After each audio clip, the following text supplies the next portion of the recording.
L'astrologie solaire est la seule astrologie qui fasse sens au niveau de la date de naissance.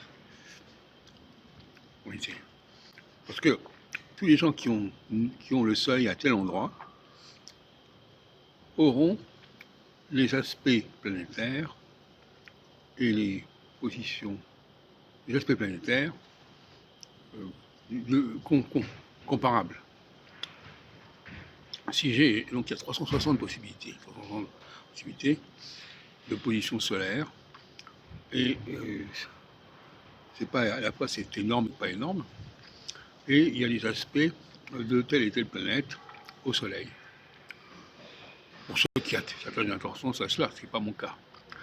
Et les autres formes d'astrologie, elles, posent d'autres problèmes. L'astrologie du thème natal, bon, c'est un cas, dans des cas isolés. Bon.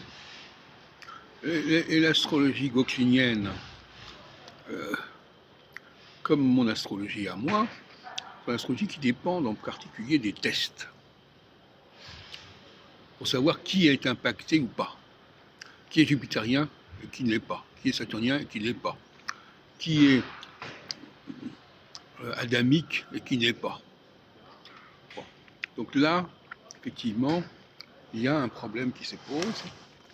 Et puis, il y a aussi ce que j'ai exposé dans 76,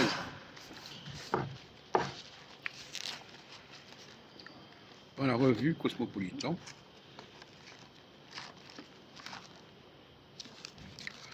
qui est l'astrologie sensorielle. L'astrologie sensorielle, c'est une astrologie qui dépend complètement de la structure sensorielle de la personne. Si vous êtes olfactif, vous dépendez de telle planète. Si vous êtes visuel, vous dépendez de telle planète. Donc effectivement, là aussi, il y a un test nécessaire. Donc il y a une astrologie des tests, c'est-à-dire qu'il faut déterminer le récepteur. Ça dépend ce que j'appellerais, ça relève de l'anthropocosmologie. Il ne suffit pas de regarder ce qui se passe dans le ciel, il faut regarder aussi les personnes et quelles sont leurs configurations à elles personnellement, pas sur le plan astrologique, mais sur le plan socio-économique, socio-culturel. Donc, pour récapituler, n'est-ce pas, vous avez une astrologie solaire qui dépend de la position du soleil à la naissance. Vous avez l'astrologie gauquelinienne qui elle dépend du récepteur. Une astrologie qui est celle du thème natal, qui est uniquement fondée sur les positions natales.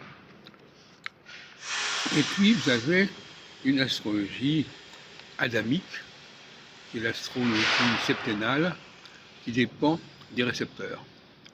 Elle répond aux récepteurs parce que seuls des leaders sont marqués par ce phénomène saturnien.